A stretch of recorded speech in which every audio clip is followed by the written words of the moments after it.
Hi friends, ఈరోజైతే వాన అయితే పడింది. ఈరోజు శుక్రవారం అనమాట. శుక్రవారం మార్నింగ్ అయితే వాన అయితే పడింది. మా మామిడి తోటలోకైతే వెళ్తున్నాను. చూడండి, ఒకసారి చూపిస్తాను. వాన గాలి అయితే వచ్చింది కదా! అందుకని అయితే గాలి, వాన పడింది కాబట్టి కాయలేమన్నా రాళ్ళుంటాయా అని అయితే లోపలికైతే వెళ్తున్నాను చేలోకి అయితే చూసేదానికి. ఇవైతే నీలం కాయలు, మామిడికాయలు, జూలికాయలు చూడండి ఎలా ఉన్నాయో, బాగా అయితే ఉన్నాయి. ఎక్కడన్నా చెట్టు కింద ఏమైనా రాళ్ళున్నాయో అని అయితే ఒకసారి చెక్ చేశాను. ఎక్కడైతే రాలేదు.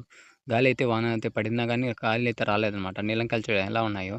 మాకు పొట్టేలు పిల్ల అయితే ఒకటున్నదనమాట. పొట్టేలుకి పాలైతే తాపుతున్నాను. ఇదైతే చూడండి ఎలా తాగుతుందో పొట్టేలు పిల్ల పాలు. అయిపోయినాయి అని వదిలిపెట్టన్నా గానీ వదిలిపెట్టడం లేదు. పాలైతే అట్టే సిక్తానే ఉన్నది. చూడండి ఎలా తాగుతుందో పాలు. నేను అప్పటికి ఖాళీ డబ్బా చూపిచ్చాను. పాలైతే అయిపోయినాయని. అయితే వదిలిపెట్టడం లేదు. పాలైతే తాగుతా ఉన్నది. నాకింకా 2 కావాలి, ఇంకా 2 కావాలని అయితే పాల డబ్బా అయితే పిసుకుతా ఉన్నది చూడండి ఎలా చూస్తుందో. పాలైతే ఇవ్వడం లేదని అయితే చూడండి ఎలా దూకుతుందో పిల్లయితే. పిల్లని పట్టుకున్నామని అయితే ఒకసారి రా నీకు ఎలా సరిపోయినాయా లేదా అని అడిగేదానికి చెప్తుంటే అది చూడండి ఎలా తిరుగుతుందో టామీ చుట్టూ.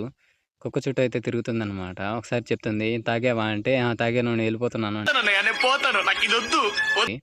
మన వీడియోస్ మీకు నచ్చినట్టయితే లైక్ అండ్ కామెంట్, సబ్స్క్రైబ్ అయితే చేసుకోండి. నెక్స్ట్ వీడియోలో కలుసుకుందాం. బాయ్. Okay bye.